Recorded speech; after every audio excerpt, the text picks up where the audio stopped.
just push the button, stand by.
Welcome to Timeless Tales.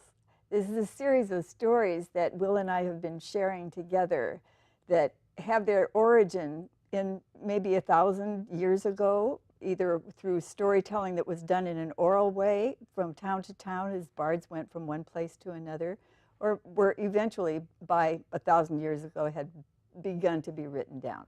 So I'm Ginny Anderson, and I'm an eco-psychologist and storyteller, and with me is my grandson. My name is Will Allen Duprois. This is my grandma. I studied visual storytelling in college, and I currently work as a photo and video editor at Island Conservation. But today we're here to talk about some timeless tales that my grandma has come here to tell us today. All right. So maybe I'll start with how this story popped into my mind. It was after the third elemental catastrophe hit the continent, hit the planet, with something being done that was a hurricane, a tornado, a flood, so on.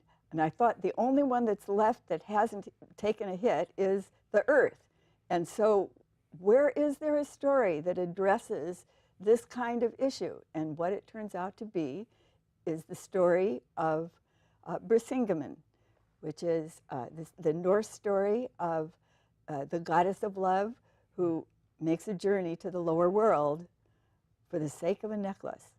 And so even though it seems to have a strange beginning, this happened at a time when people 1,000 years ago, yes, 1,000 years ago, we're already wandering the planet looking for a place to call home. So this is certainly a contemporary issue, and we're really feeling it because there are so many more people involved in this kind of quest for a place to call home. But in the story, the location of the story that I would like to share with you, it was in the far north of Europe. And there was a group of people and gods and goddesses who all lived pretty peaceably together. They were called the Vanir, and they were pastoral people. And so they were going along with their ordinary life, but they were invaded by a group from the Far East who were among those people looking for a place to call home. And it looked to them like the places where the Vanir were occupying would be a fine place for them. So there was a big battle that came along, and this battle went on for quite some time. And everybody was exhausted, and because both the Vanir and the Aesirs were used to winning and used to being in battle, they were strong and fierce, and they didn't want to admit defeat. They didn't want to surrender. They wanted the other side to do it. Well, that wasn't going to happen. And so finally, the chief of the Vanir group said, I have an idea. I think it's time for us to take a break. And I have some very good mead that we could drink. And I have a great deck of cards. And I think that we should drink mead, play cards, and figure out what to do with all this business of how many lives are being lost on both sides. So that's what they did. That sounds like a good way to make peace to me. It does. So every part of it sounds pretty good. Yeah. Anyway, so that's what they did. They started out doing this, and maybe because they were playing with the cards and they weren't so focused on fighting each other, all of a sudden the chief of the Vanir had an idea. He threw down his cards and he said, look, I have a really beautiful daughter, and I have a very handsome son. What if we were willing to send these two finest young people to live with you forever in your community, and you sent your two finest young people to live with us in our community? Well, you would know that we wouldn't want to harm our kids, so we wouldn't be pestering you, and we would anticipate that you would have those same feelings. Yeah. What do you think? That's what they did. They said, yeah, seems like a good idea. So our story is focused then on Freya, who was the beautiful daughter of the Vanir chief, and also happened to be the goddess of love, and her brother Freyr. So Freya and Freyr went to live with the Aesirs. And you know how all young people are looking to see, is the grass greener on the other side of the fence? They were really kind of looking forward to this adventure. And so they were very cheerful. By nature, they were cheerful and curious about other people and other ways to live your life. So everything was really went along in a very good way for quite some time. And then an occasion happened that was new to these Vanir young people, but was not near to the Aesirs. There were 4 dwarfs. They were elemental guardians, so guardians of the 4 directions, and they lived under the ground. And from time to time, they would come up and have a little spread and show things that they had created. And each one of these elemental protectors of the elements had bargains with them too, so that they got to use the elements to create these. And so you can imagine that it was a beautiful spread. I bet. Well, and Freya looked that over, and she saw the most beautiful necklace she had ever seen. And she touched the jewels and took her finger and went around the scroll work that was done with gold. She picked it up and she put it on her throat, and then she put it down again. And she said, "How much is this necklace?" So they said, "Just a minute." So the 4 dwarfs went off and they had a little consultation, and they came back and they said, "Freya, the necklace is yours if you will agree to come and spend one night with each of us in our home under the ground." I see. Yes. Well, that's kind of what she did too, I see. And she said, "Well, this is not what I expected, and I'd like a few minutes to kind of think about this." Yeah. So they said, "Yeah, we'll be here all afternoon." So she went off into the meadow and into the woods where she walked when she was trying to sort something out. And she noticed that some of the flowers that she had seen a week ago were already starting to wilt. And she was also aware that her perception was just kind of expanded, because she had this big question: how can I maintain my integrity as the goddess of love and go down to spend a night with each of 4 virtual strangers? Well, so she saw these flowers that were starting to fade, and she kind of shook her head, and then she kind of went back and pondering her question. And then she noticed that the wind had come up, and the aspen trees have just wonderful quivering leaves, when they're blowing in the wind. And she said, I know that not only are those flowers going to die, but the leaves are going to fall off this tree, and they'll be dead, and the tree will wait another year before it has leaves again, or almost another year.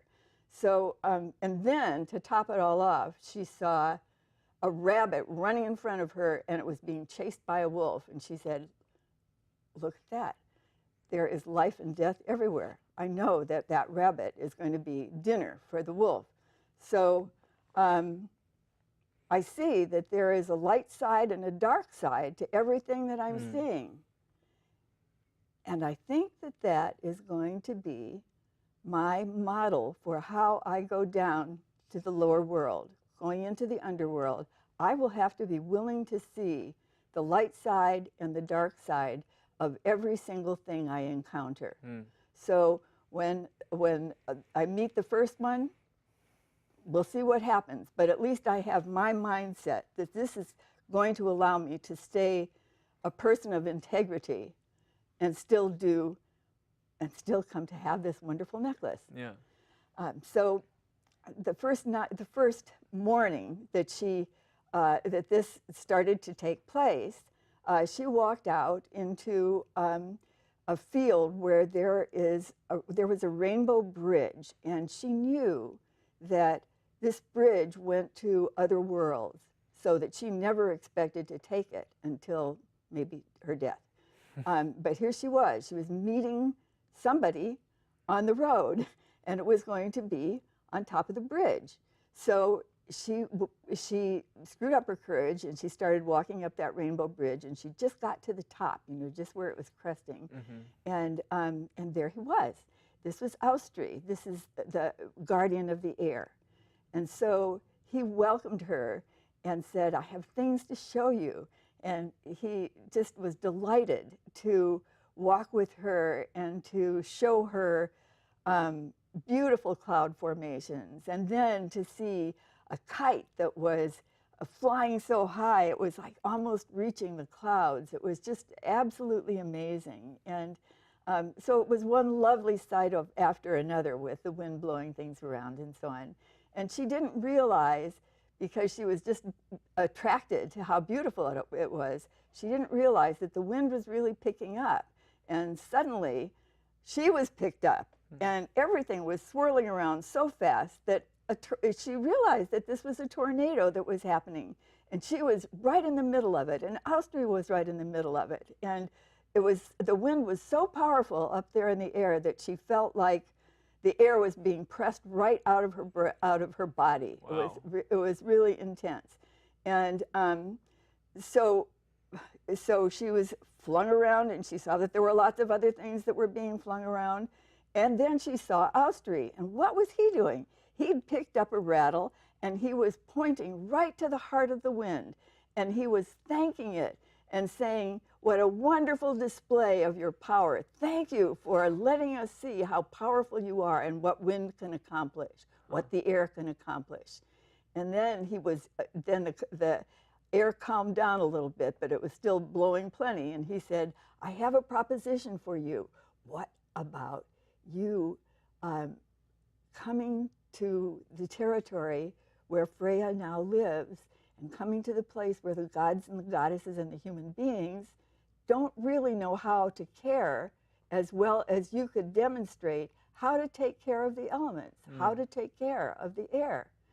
And all of a sudden, everything was peaceful.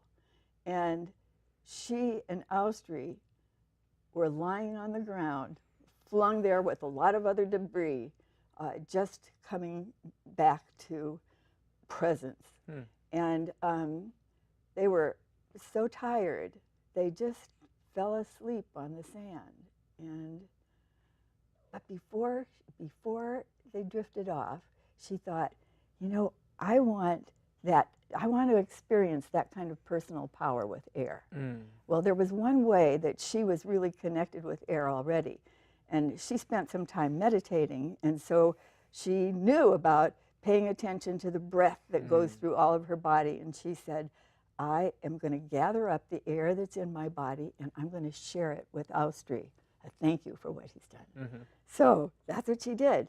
She started bringing the air up that had been to every single cell in her body, and she shook him, and she pointed his face right at hers, and she started to blow into his mouth. And so he got what she was doing, and he did the same thing back. So there they were, standing face to face and blowing air into each other's mouths. That's weird. It's weird. But I'll tell you, the first time I heard that kind of exchange was in a car on the freeway, and I was listening to the Inuit throat singing. Really? And they were doing it, but they did it first. Gotcha. I see. Freya. So, but anyway, it was a very powerful exchange that they were having. And then she was contented to fall asleep. And when she woke up, there she was in her own bed. So she was pretty astonished. That's quite a first time. Yes, it was quite a first time. So the next morning, she got up and she thought, what's going to happen today? She went to a different place. And it was a place where there was a labyrinth that was on the ground. So, you know, going a circle that was created with a stone pattern that goes smaller and smaller into a center. So you walk into it and walk out again. So she started walking into that circle, into the labyrinth. And the closer she got to the middle, something strange started to happen. For the first time that she had ever had this experience in this same labyrinth, there was water. And every step she took, she was a little deeper in the water. And pretty soon, there she was, just walking in this beautiful territory. And there had been, you know, all kinds of waterfalls by the side of the place that she was walking. But this was a waterfall that you just would not believe. And there she was, taken up by this waterfall in the middle of the labyrinth. And she was going down, and pretty soon it was over her head. And first she thought, well, what am I going to do? I can't breathe. But then she realized that her ribs were functioning kind of like gills and bringing in the oxygen from the water, just as a fish experiences. So that was kind of a giddy feeling to her, to feel like, ooh, this is what it's like to be a fish. And so then she had a really peculiar sensation. And she wanted to wiggle around in a really vigorous way that she had never experienced before. So she did that. She wiggled and wiggled and wiggled. Pretty soon she was tired, so she rested for a while. And then she had the same sensation, wiggle, wiggle, wiggle. And then she rested for a while. So this went back and forth a few times. And then she looked down at what she had done, and there was an incredible sand mandala. And look at that. Here comes Vestri, who's the guardian of water. And he was drawn right to the beauty of that mandala. And she realized that it was her sexual feelings that had been expressed in creating this mandala that brought Vestri. So there they were. They had a wonderful time together and enjoyed being in the water. But all of a sudden, something kind of like what happened to the wind started to happen, and the current started going around faster and faster, and it was a wild time. And everything was just spinning in the water. And finally, she saw that Vestri was diving into the water, and as he was diving into the water, it was as if she realized that this was a model for her too, and so they were both surrendering to the water, and the water accepted their surrender and threw them out onto the beach. And after all that exertion, they were pretty pooped. They went to sleep side by side, and she woke up in her own bed the next morning. No regrets, no shame, but a lot of anticipation. So the third time, she wakes up in the morning, she goes back to the Rainbow Bridge, and immediately she sees Nordri, who's the guardian of the earth. And he does something, a whole different set of things with her than what she's experienced in the past. And he starts immediately going down into the center of that labyrinth, deeper and deeper into the earth. And she started seeing the roots of trees that she knew about.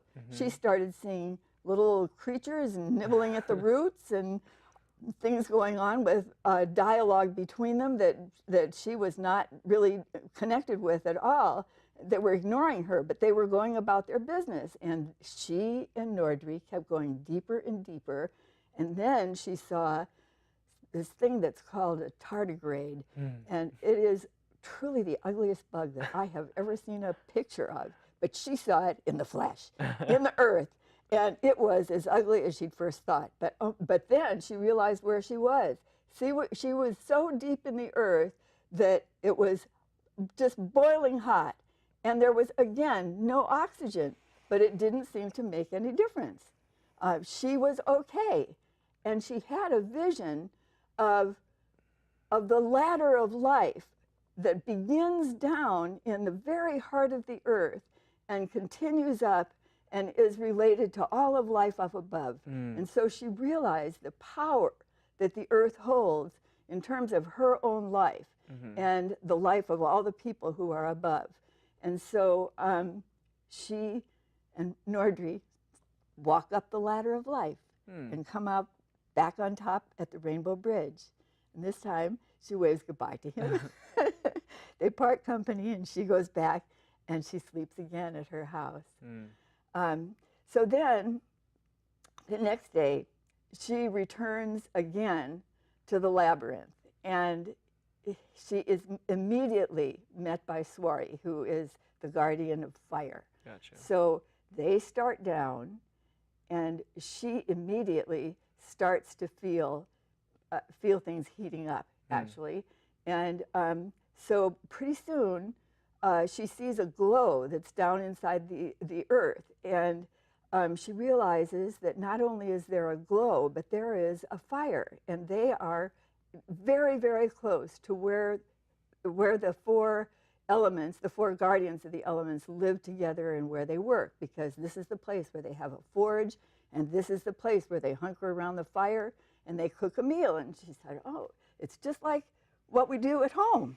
The food is cooked, the room is warm, and this is just a wonderful thing to do. So everybody started to get excited by the heat of this and the pleasure of the food and so on, and so they started a wild dancing, and they were dancing around the fire. And it just came like a wonderful, passionate dance. And she felt like she was part of the fire. The fire was inside her. The fire was all around her. She was just like embedded with the fire. And she was filled with a passion for life. And it was a magnificent feeling, because she just had this sudden feeling of, who are we anyway? And then she realized that there was this huge image of a sun that came to her mind that was shooting out little spurts of fire. And she thought, look at this. Every single one of us is touched by fire. We have a debt of honor for fire, because this is where we came from.